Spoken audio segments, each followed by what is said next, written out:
There you go. All right. Hello, everybody. Glad you could join us this morning. We'll get started in about 1 minute. Looks like we're at the top of the hour, 9 o'clock Pacific time, 10 o'clock Mountain, and welcome to our webinar, the California National Historic Trails Poster Contest for Nevada Native Artists. A little description about today's webinar. Thousands of travelers each year travel Nevada's Oregon-California Trail to learn about this historic route. As part of their mission to define, introduce, grow, and sustain American Indian, Alaska, and Native Hawaiian tourism that honors traditions and values, the American Indian Alaska Native Tourism Association, AIANTA, has partnered with the Bureau of Land Management to share the stories of the tribes along the trail. The many other partnerships involved in this program include the National Park Service Dark Sky Program, Leave No Trace, Nevada Indian Territory, Oregon-California Trail Association, and the California Trail Heritage Alliance, Nevada Arts Council, Patagonia, Travel Nevada, and the Carson City Culture and Tourism Authority. In addition to presenting the webinars and learning sessions focusing on this program, the collaboration is also looking for a new perspective through art. Reaching out to Native Nevada artists, an art contest will highlight the history and current cultural connections tribes have had on this vast and beautiful landscape this trail traverses in a new revision poster. Very excited about this program, and to learn more about this exciting effort to tell the story of Nevada tribes along this historic trail. Now I'm going to give just a little bit of information about us. I'm Bruce Reddick. I'm the Partner Program Coordinator for American Indian Alaska Native Tourism Association. And today we're also going to have Ben Rupert is going to be presenting. Ben Rupert is Travel Nevada's Indian Territory Treasurer. And Ben is a Duck Valley Shoshone, Paiute, and Washoe descent. Ben is part of the Nevada's Indian Territory Leadership Team, a marketing arm of the Nevada Commission on Tourism. He has been the lead on Nevada's Indian Territory destination development of the Great Basin tribes and community ties. He is a native dancer and traditional artist. His passion is to share his native culture through cultural presentations, dancing, fishing, hunting, traditional art, and being a steward of the Great Basin culture. He recently retired from the City of Reno Fire Department after 33 years in the fire service. Ben is married and has 3 sons and 3 grandchildren. Ben graduated from Oregon State University and recently received a master's in sustainable tourism from Arizona State University. He also served in the U.S. Army as airborne infantryman. Also joining us from Bureau of Land Management is Karin Farley. And Karin has served for more than 20 years as a visitor and resource protection ranger with the National Park Service. Some of her duty stations include Rocky Mountain National Park in Colorado, Great Smoky Mountains National Park in North Carolina and Tennessee, Sitka National Historic Park and Lake Clark National Park and Preserve in Alaska, and several parks in the Southwest. Much of the time spent in the field working on trails and wilderness issues. Prior to becoming the BLM National Scenic and Historic Trails Lead, she served as a Senior Visitor and Resource Protection Ranger for the Appalachian National Scenic Trail.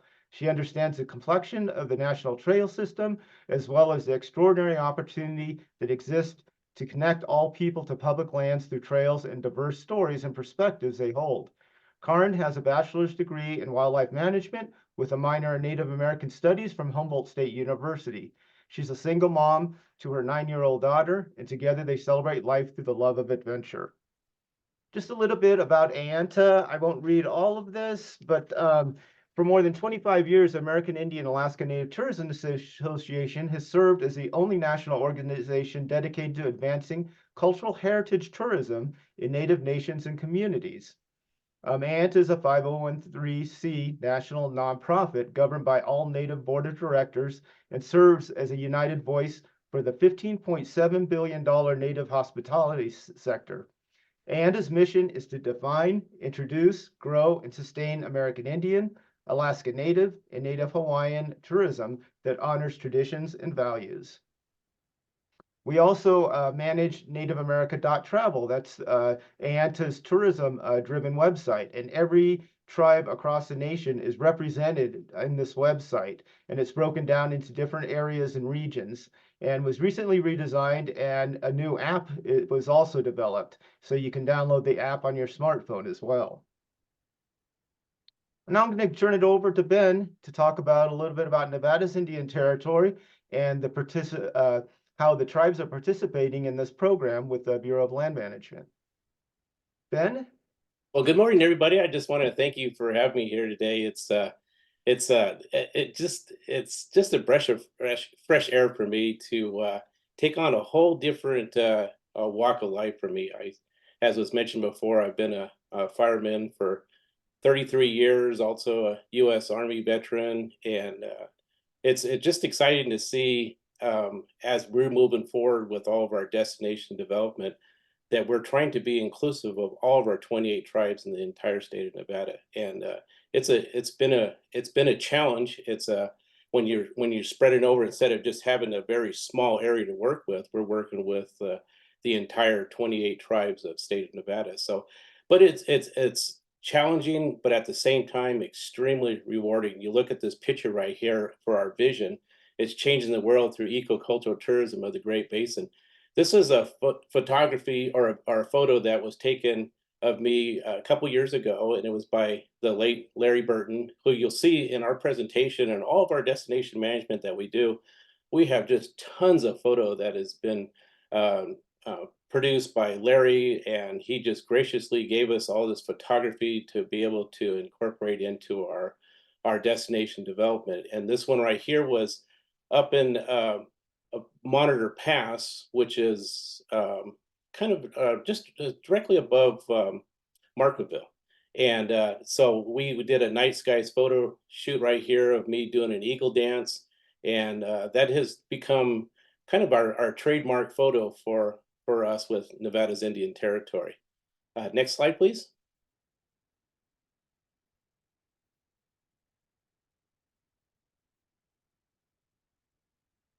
By Bruce is pulling. Okay, there we go. And you can see that there's some more of Larry's photography that we have out there. One of the big things that we wanted to do with Nevada's Indian Territory that we'll lead into in the next slide is that we want to, beyond our mission right here, is we wanted to also incorporate where you're being environmental stewards, where you're doing your responsible tourism around the state of Nevada, but at the same time, you're understanding our culture and strengthening our cultural awareness throughout the entire state of Nevada. Our mission, Nevada's Indian Territory shall work with Nevada tribes, American Indian organizations, and indigenous-owned businesses to assist with destination planning and marketing authentic. That's a key word right there, is authentic, and that's where we're starting to see a huge amount of interest in the destination planning that we're doing. We originally took our website, we revamped the whole thing to make sure that our marketing is very directed towards responsible and authentic tourism, and along with the sustainable tourism that we do too, that we incorporated that into all of our destination planning. And we've seen our website number of interests that we're having in there. Some weeks Bruce will send me a thing that says we had over 25 hits. Now, that may not be a lot of hits compared to some of the big organizations that are out there, but keep in mind, we used to have maybe roughly 7,000 to 8,000 hits in an entire year. And so through our efforts here, we've been able to really increase the amount of interest that we're having at looking at the authentic tourism, indigenous tourism that we have in the state of Nevada. Continuing on, and sustainable eco-cultural tourism. I'll talk about what eco-cultural tourism is, but that's what gives us our niche kind of when we're talking about something, the niche that catches people that's just a little bit different than what you see in other destination planning. And I'll talk about that very shortly, while improving quality of life, strengthening cultural awareness, inclusion, and respecting cultural identity of the Great Basin indigenous people. Next slide, please. So getting back to what I was talking about, the eco-cultural tourism, what we wanted to do is we wanted to have a unique edge And so what we wanted to do is ecotourism. You know, you look at that picture right there up at Lake Tahoe, or Tahoe, as we call it. This is what I always call is the ecotourism mecca. I mean, you have skiing, you have boating, you have mountain biking, you have hiking. I mean, it just the list goes on and on and on. Anything you wanted to do with ecotourism, you can find throughout the Lake Tahoe Basin. But in addition to that, you travel anywhere in the state of Nevada, and I always call Nevada the Great Basin is would definitely our home. That it is just a jackpot of different treasures out there. And what I mean by that is not only the ecotourism opportunities out there, but at the same time learning the history of our people. And that's where we combine the two together to call it eco-cultural tourism. And what it does is it allows you to be stewards of the land. It allows you to understand our culture and understand that each one of our tribes has a very unique type of culture, even though we all live in the Great Basin. I just watched a video the other day about talking about the people in the Grand Canyon, and it's so many tribes are involved with what they call their indigenous homeland. And same thing with us in the Great Basin. This is our indigenous homelands, and so we love our area, and we always want you to travel in the state of Nevada and do it in a responsible way. But cultural awareness is huge now. I mean, most people don't even know when they come into an area such as Lake Tahoe that you see here, or come down to the Pyramid Lake, that what the cultural value and how these two gigantic bodies of water were connected, and the Lahontan cutthroat trout and the kuyuli fish that came out of the uh, Pyramid Lake and traveled up the Truckee River.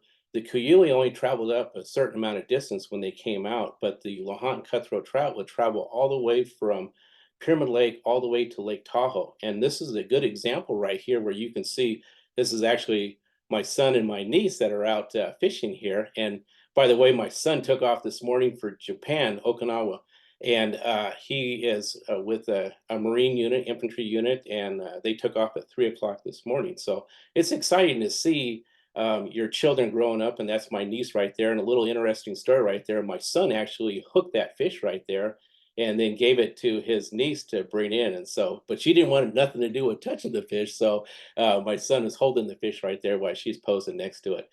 But that getting back to what I was talking about is that you start to understand when you travel around the Great Basin how fragile our environment can be, and also how everything is connected. And you could see that these Lahontan cutthroat trout used to come out of Pyramid Lake, travel all the way up, and go into Lake Tahoe and spawn. So the Washoe people would pick up the Lahontan cutthroat trout as they came up into Tahoe or Lake Tahoe, and then the Numa people, or Northern Paiute from the Pyramid Lake area, would gather these Lahontan cutthroat trout as they came out in the springtime. And usually, what signaled a lot of the migration was the pelicans, the white pelicans coming in. So, but this is just an example. You have fishing, you have boating, you have hiking all across. We have national monuments, we have national parks, we have state parks, we have wilderness areas. It's and we have our culture is so vibrant across the state of Nevada. We have numerous cultural events such as powwows that are one of the biggest questions we always get: are they open to the public? Absolutely. You know, there are a few that are closed to the public, and we try to do the best we can to let people know when an area is not open to the public. Petroglyphs, and you know, it's one of those things that we're just so proud of the marketing that and destination development that we do, because when we go across as Nevada's Indian Territory and start to learn the different uniqueness that each area offers, it's exciting to me to be able to go out there and explore and see these new things. As a kid, I've always traveled around the entire state of Nevada, but when you actually get to help out with the destination development and working with the tribes, that's when it brings on a whole new level to you, a very meaningful level. And next slide, please.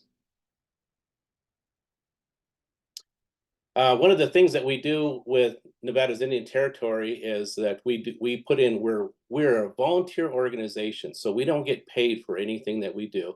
We all donate our time. We have 4 different officers that are part of our organization, and we go out and we seek grant funding, and we try to use the grant funding to promote our destination development across the state of Nevada and operate off of the pillars of trying to have the social awareness there. And also another pillar that we try to focus in is on economic development. And the last one is our environmental. So we try to focus in on these 3 different pillars out there when we're doing our grant funding, along with the cultural awareness.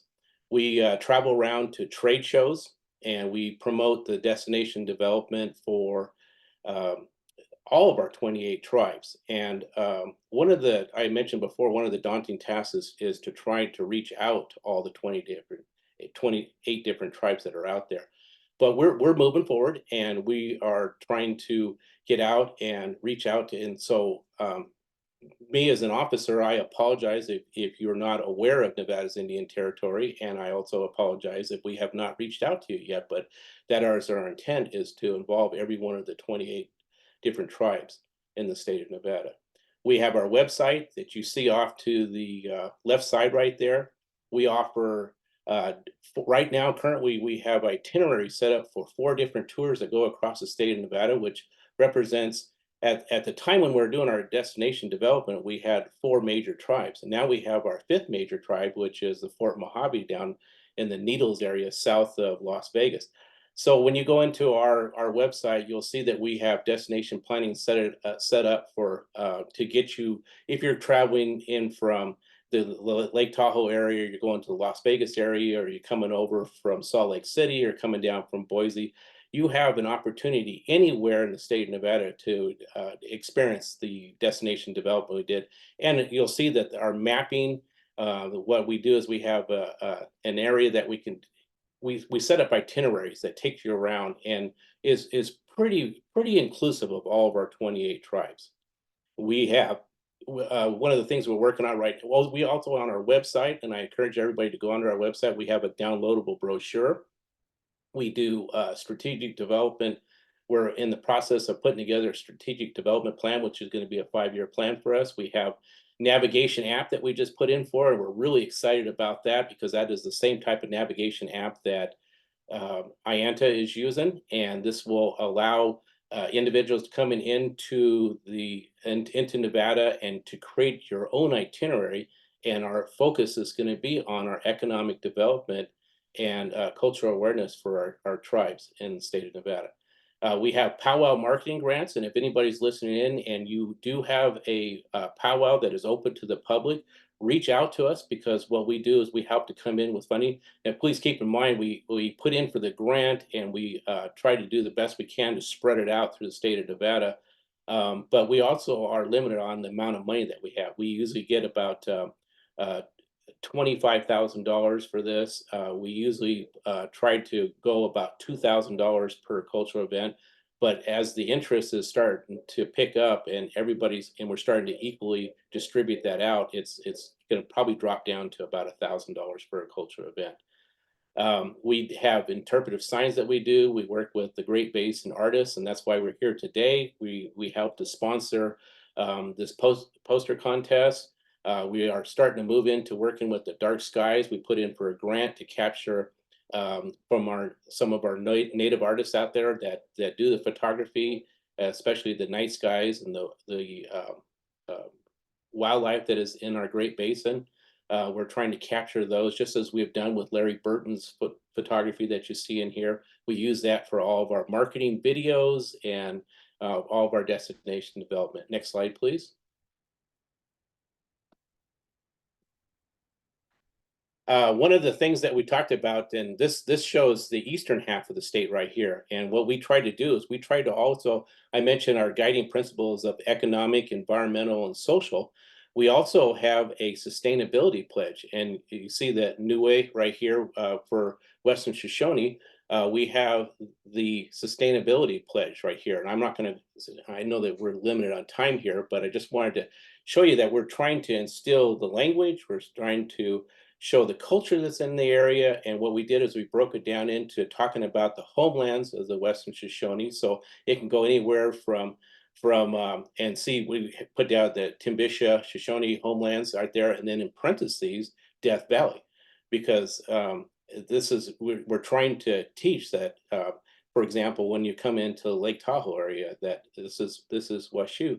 This is the home of the Washoe people in the area, and there's name placing that's involved with these areas that you go into. Also, Great Basin National Park. These are all different areas, so we wanted to focus in on areas that you can travel into, and I think that's one of the unique things about us is that not only do you have the opportunity to travel in and out our tribal homelands, but you also have an opportunity because Nevada is 85% public land that you have the opportunity to travel into a lot of these different areas and be able to go overlanding, camping, hiking, hunting, fishing, and you can kind of bounce in between both public lands and also our federally recognized tribal lands.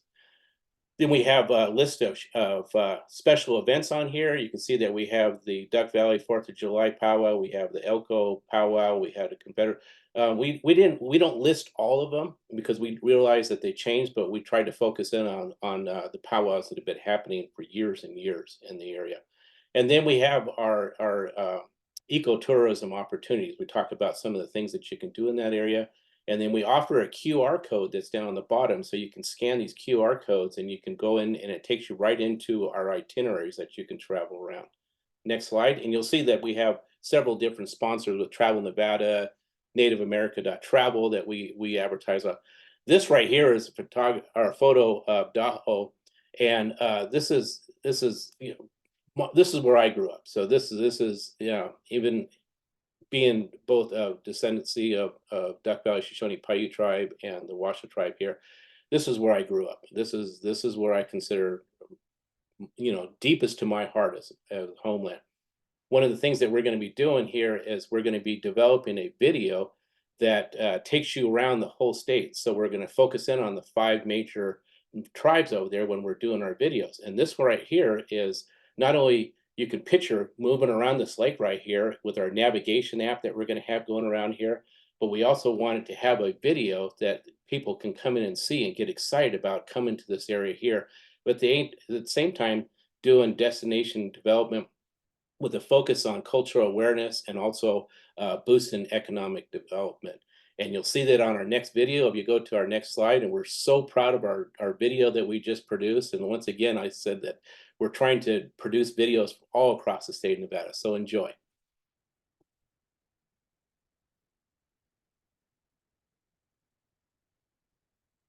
Bruce, I might not be on mine. I don't hear the sound on it.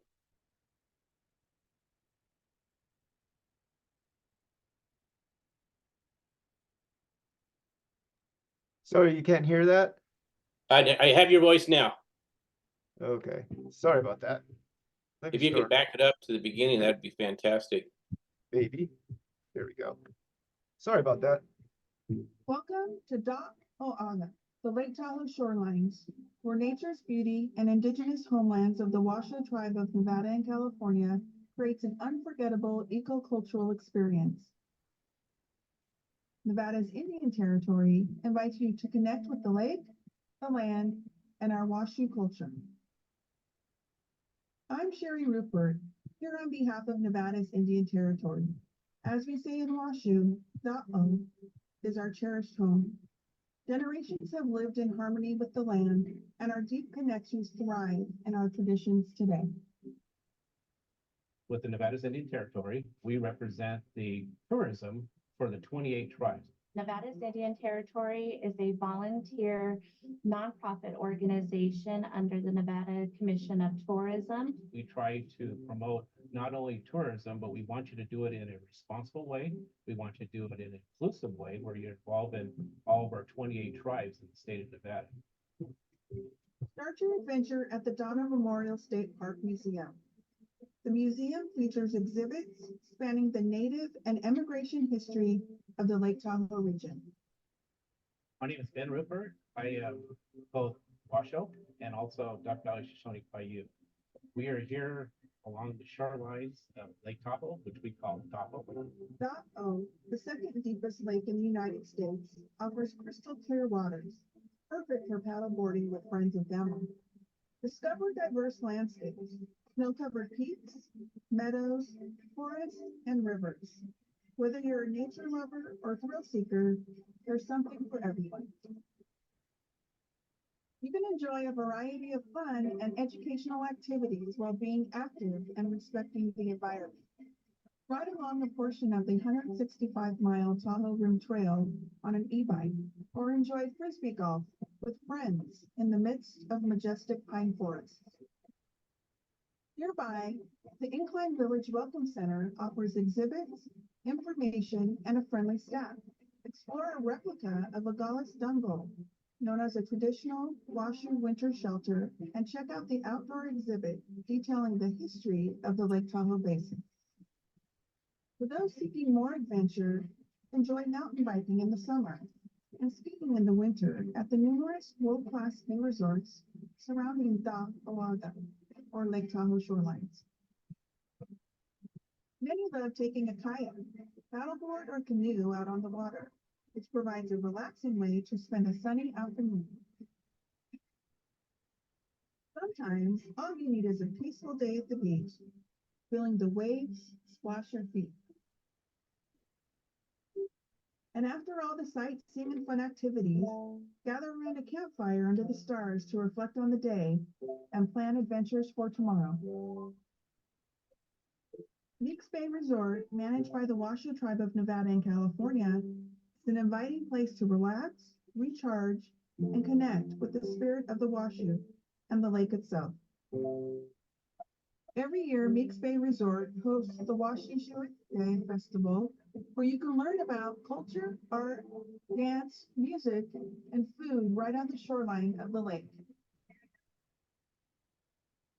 We have stories passed down to us from the beginning that have never been shared before. And now we're at a moment in time where we're able to start sharing those with the rest of the world.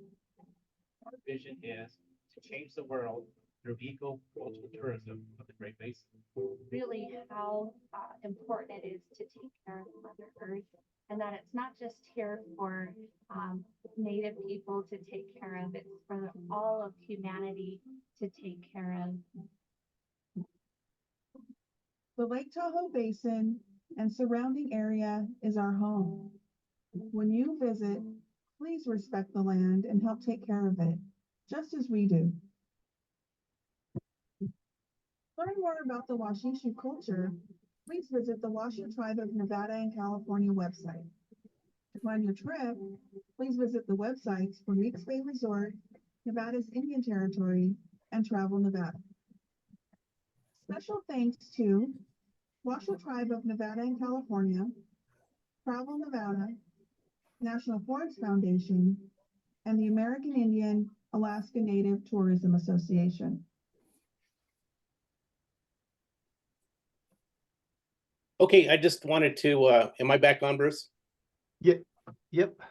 I apologize, that video right there, but first of all, I wanted to just do a shout out to Knowledge Tree Films. They came in, and the professionalism and the quality of videotaping they did was absolutely amazing. I keep teasing them that get ready, because we're going to probably go over and accept a Sundance Award for our film that we did on that one. I'm not sure what happened on this one right here, because you couldn't hear the music, and it was just kind of cutting, and so it had to do, must be with something with the streaming going on. But I encourage you to go to our website. On our website, if you go down there on the front page, you'll see the different tours that we have to offer down there. You'll see the downloadable brochure, and you'll see this video right here. And please take a look at that video, because I don't want to take any away from this absolutely stunning video that Knowledge Tree did for us. It's absolutely amazing. So I just wanted to cut it from there, Bruce. I guess we'll move on. Thank you, everybody. Thanks, Ben. That's great. Yeah, it played fairly well for me.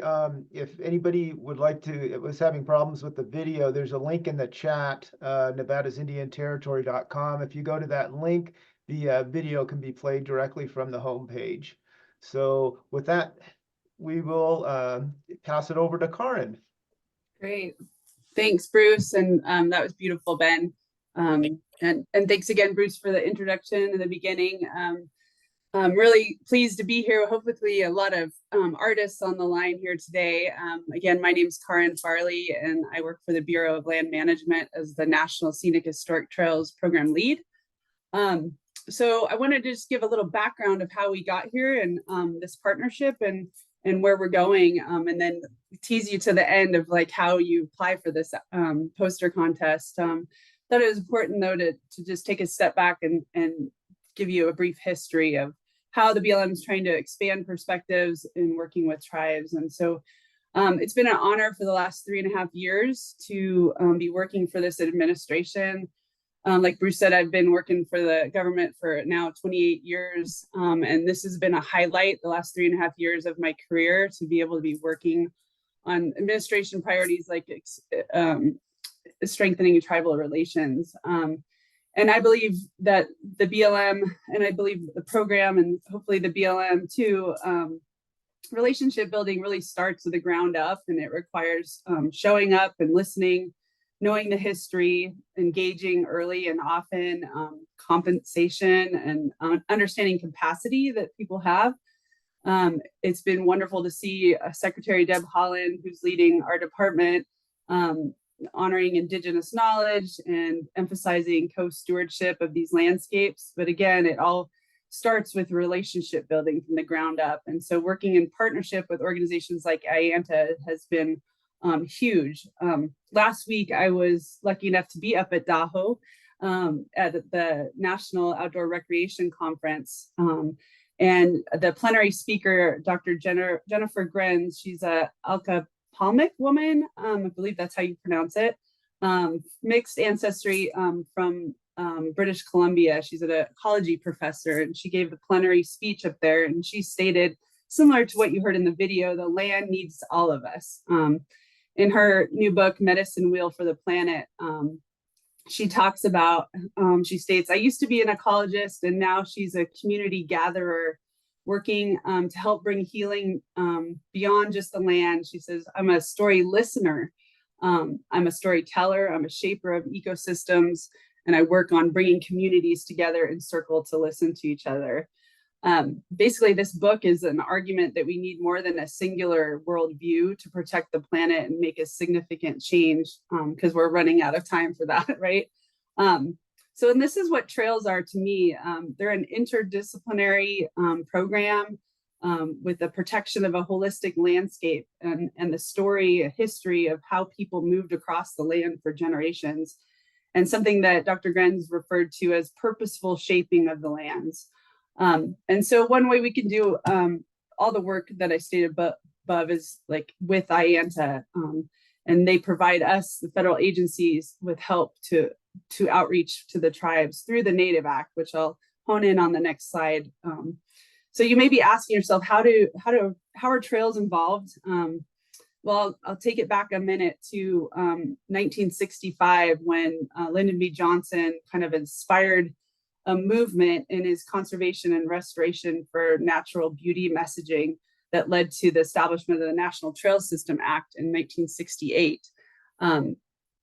And in that act, it basically states, in order to provide for the ever increasing outdoor recreation needs of an expanding population, and in order to promote the preservation of public access to travel within and enjoyment and appreciation of the outdoor open air areas and historic resources of the nation. So kind of we're hearing some overarching themes throughout this presentation this morning, and we can all agree that he kind of had a vision for what the future would become, right? Expanding populations, and it was a bit forward thinking in his actions of establishing the act. So Congress officially designated the California Trail as a National Historic Trail in 1992. And it's administered today by the National Park Service and managed by our National Conservation Land System in BLM. And it goes through California, Idaho, Nevada, Oregon, Utah, and Wyoming. And Nevada, it stretches across a lot of Nevada is BLM, public lands. And there's an interpretive center up near Elko, as mentioned.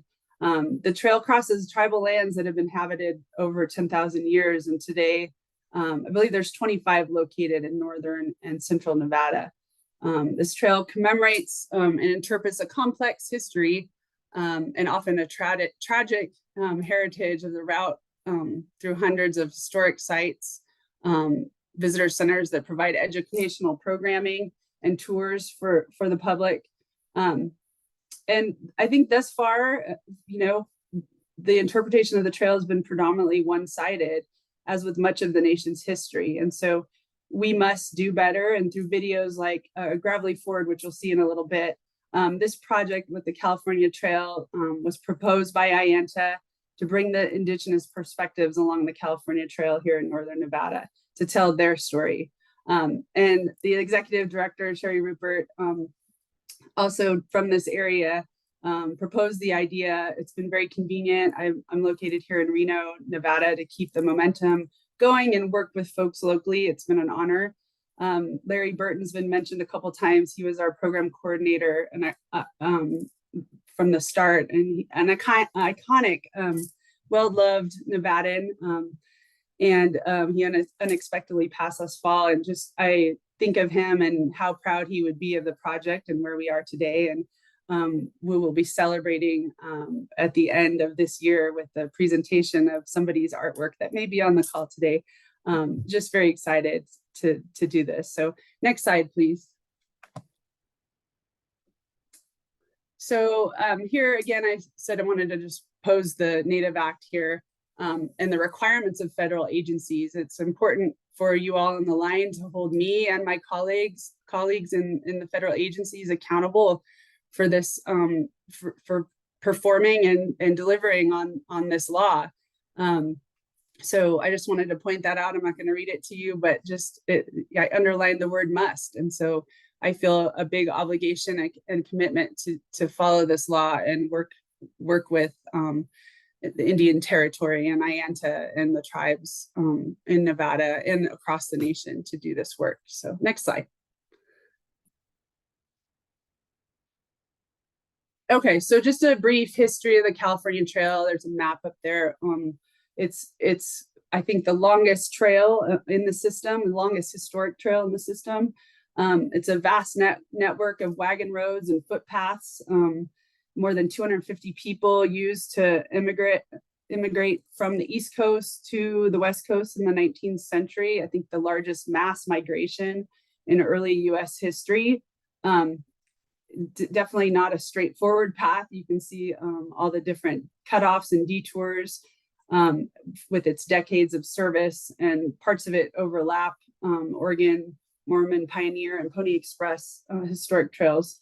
Crosses 10 states and expands again 5,665 miles. 1,100 miles of the trail have remains still on the ground, such as trail ruts and other remnants across public lands. More than 320 historic sites are located along the trail system. And it tells the story of, these travelers, diverse group of travelers seeking new farmlands, gold, finding a daunting journey across what they described as the harshest lands in North America. There was documented first-person journal entries of the settler encounters with tribes along the California Trail that show how much these early travelers benefited from the familiarity of the indigenous peoples that they had with their ancestral homelands. However, this colonial wave left a wake of stolen lands, genocide, and a decimation of a lot of the natural habitats and sacred sites. So that's, don't take that lightly. And the National Scenic and Historic Trails program that I administer, we acknowledge that the lives and cultures of the indigenous communities along this trail were forever changed with this westward expansion. So it's a commitment from this program and the partnership that we do better.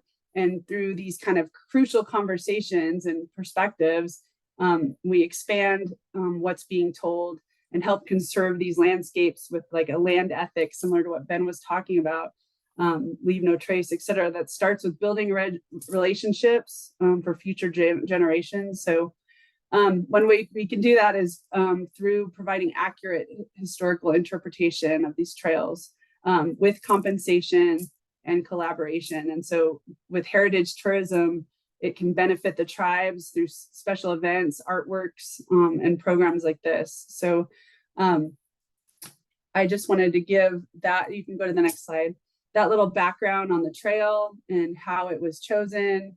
And now I'm going to just describe a program similar to this that came out of the administration's priorities. It's called Native Lands and National Trails. Been honored to be a part of it for the last couple of years. And it was a partnership between Native Lands Digital, Ancestral Lands Conservation Corps, and the Partnership for National Trail System, where we basically overlaid the National Trail System map with indigenous territories of Turtle Island or the United States, right? So you can go onto that map, click a point on a trail, and it will take you to a tribal government's website, language website, anything that the tribal entities or communities would like the public to know. It can be uploaded and shared on that Native Lands digital space. So it kind of was brought about in 2020. I think we were all on these Zoom calls all the time, and people were starting to do land acknowledgements, and they, some of them were good, but most of them were pretty empty and with no like further action. And so it's kind of an idea that just spawned, what can we do next, and how can we keep moving the ball forward in acknowledgement of the ancestral lands, and creating deliverables and educational material to share these different perspectives. So we hired Kiana Itsati-Gashwatiwa. She was a AmeriCorps student from Zuni and Hopi, and she created that map. And I can put the link in the chat here in a little bit. If you Google Native Lands National Trails, it'll pop right up. But as part of that project, we also wanted to create a logo, and we did a similar call for Native artists. And so Atri Lomanghomba, he is Hopi and Dene, Indigenous youth. That's a picture of him on the screen there. He created this logo that is on, that you'll see right in the center of the map. And we now use it. We brought him to a workshop. We unveiled his artwork. His family came. He was compensated for his travel and paid for his artwork. And now his logo is the main program's marketing tool. And we're just really proud of him and the work that he did. And it really demonstrates a different view on national trails. So next slide. So now we are to the meat of what you all came here for. So on the screen, you'll see several pieces of art. One is the first, like the trail logo, again, congressionally designated in 1992. In the middle is the 50th anniversary of the National Trail System Act. We created a series of posters with the BLM to celebrate the act. And you will, it's a very obviously one-sided depiction of that California trail and the landscape associated. And so the idea for this contest came when I saw this poster, and I'm like, we need to do something different. And so come fall 2024, we're excited for the future of the artwork for the California Trail, and your art could be pictured here in this frame. So next slide.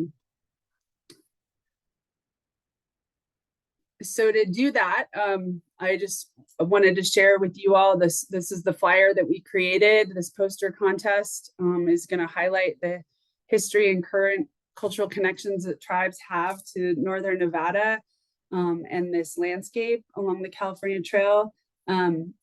Project acknowledgement, I guess I'll share, it's really important for me to make that connection between this work and national trails, Native Lands National Trails. It's a really big priority. We created a project acknowledgement for that body of work, and it simply states that trails are indigenous. Trails flow and live through the territories and are guides for many histories, people, animals, and entities living and non-living. The project also acknowledges that it aims to strengthen relations between national trails and indigenous communities through indigenous territories and what is now considered the United States. So that acknowledgement was really important. Kiana worked to create that acknowledgement. And it's through collaboration that we're to this point, and we're ready to announce it. We're going to compensate an artist. So we'll receive your applications. The selected artist will be compensated $2,000 in commission and paid travel to an event where we'll similarly unveil their piece of artwork. It will be displayed and celebrated by partners, all the partners you heard today, the public and the tribes. It'll be printed and promoted online for outreach and education, promotional material for the tribes and the partners. And the artists will also receive an AIANTA individual membership for a year and be featured on social media and other promotions. So we hope we receive a lot of applications from a broad array of artists that want to represent their Indigenous communities and the greater Indigenous community of Northern Nevada. So there's directions on this website. I believe you're going to put the link in the chat. That you scan the code to get to the application, and there'll be follow-up webinars, etc. If folks need help in applying. And I just want to finish by saying I'm just very grateful to our partners at AIANTA. It's one of my favorite parts of my job, working with this group of people. I want to thank the partners that donated to support the artwork and the project in general. Nevada's Indian Territory, of course. Visit Carson City, Nevada, Patagonia, which is pretty snazzy, California Trail Heritage Alliance, and the Oregon California Trail Association. And I'm just looking forward to celebrating the future together with this artwork. It's going to be a great celebration when we unveil it. And so just to finish up, we have another example of inspiring artwork in the form of video from Knowledge Tree Films, sponsored by the Oregon California Trails Association in cooperation with Nevada Gold Mines. They did a video, it's about 30 minutes long, but we're showing just a snippet that really shows the inclusive nature of what these kind of videos can mean in telling the full story. So with that, Bruce, I'll let you just play the video and we'll come back together in a minute. Fingers crossed. The California Trail was already in use for thousands of years by Native Americans. Perspectives from those emigrating and those who have called this land home for millennia will be different. So one of the things that the westward movement did was that people who were coming west, mainly white Americans and some African Americans and some others, had a culture that would clash with the Native Americans who were already here. Completely different worldviews, completely different religious views, and most importantly, a completely different view of the land and the world. It was difficult for the Native American people. I mean, here comes this onslaught of people over their land. I don't think there were any rules and regulations at that time about what's yours is mine and what's mine is yours and so forth. My name is Leah Brady, and I am a White Knife Shoshone, and which is part of the Western Shoshone today. We call ourselves Western Shoshone. We've lived in this area for more than 15,000 years. So I'm part of the White Knife band that lived along the Humboldt River. And I've lived here all my life in Elko, and my mother was also born here. And my father was born in Biawali, which is down by Gravelly Fork. So he grew up in that area. So they had close contact with the immigrants that came through here. The effects of Europeans on the native populations cannot be overlooked.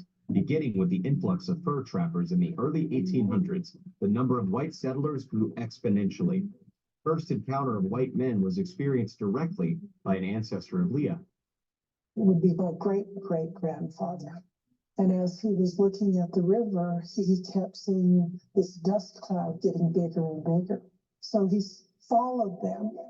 And as he was following them, he saw the snakes. And he couldn't figure out what those snakes were. He kept following them. It was this big wooden box that he was seeing that was making the snake trails. When he got close, he was confused because he couldn't understand why these people were traveling and sick. And he had never seen hair on people's faces before. And so he was concerned that they were sick and they were bringing sickness into the area. The fur trading era of the West was strikingly different than the emigration era. The mountain men had an appreciation for the natives. They respected their way of life and sought to learn from them. You know, a great deal of them got along with the Native Americans. A high compliment to a mountain man was, "Oh, I mistook you for an Indian," because they adopted a lot of the dress and the survival techniques that they learned from the Indians, and also Plains Indian sign talk and stuff like that, so they could communicate and trade. And many of them spent winters with Indian tribes. They took Indian wives. This changed by the 1850s, as those heading west on the trail did not have the same relationship with the land or its people. You know, so when we talk about changes, not only has our food sources, but the environment that we're living in, and then of course, then we moved into forced assimilation that we've had to go through.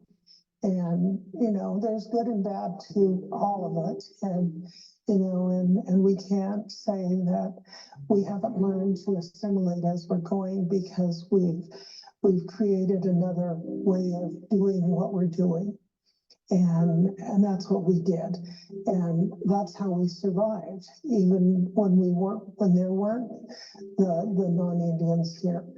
It was a matter of survival. Our nation's history is a patchwork quilt of perspectives and stories. By listening to the voices of people from a variety of backgrounds, we can better comprehend the past and the present and have a greater sense of where we are headed in the future.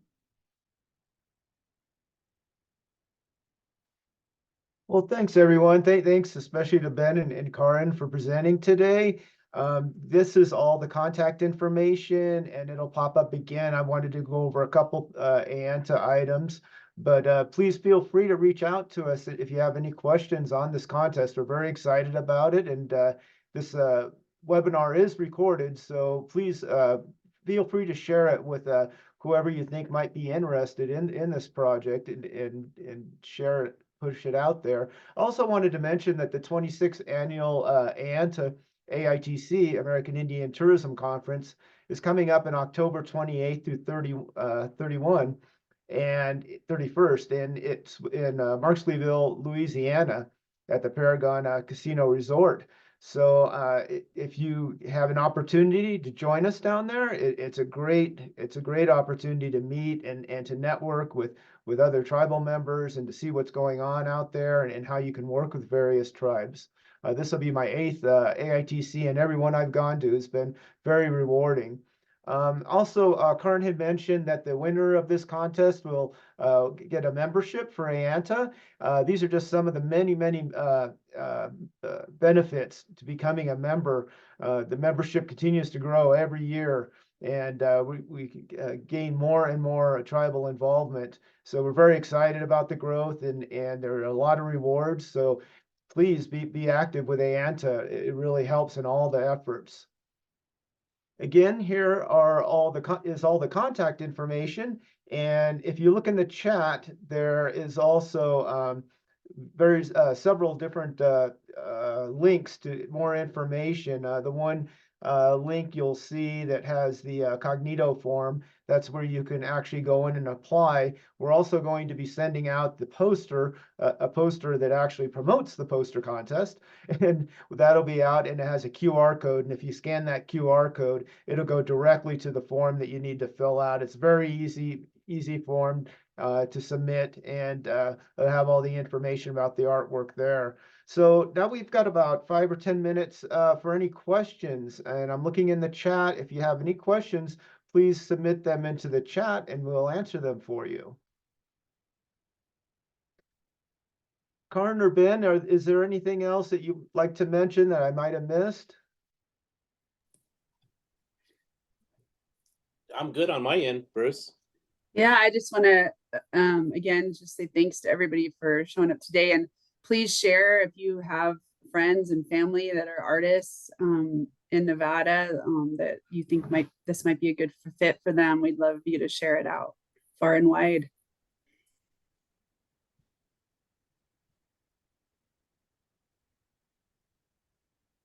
Thank you from Gina. Thank you, Gina.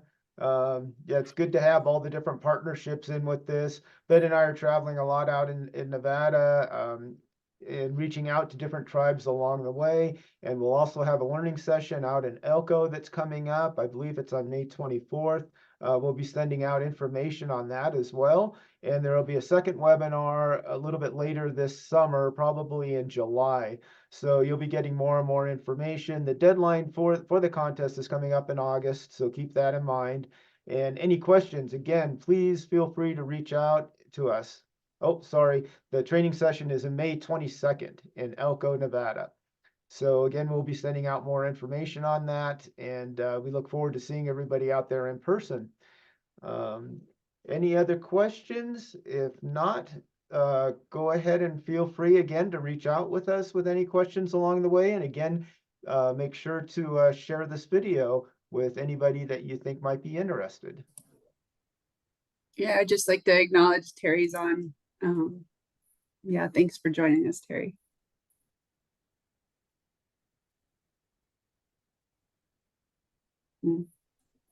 Okay, thank you all. Thank you. Bye now.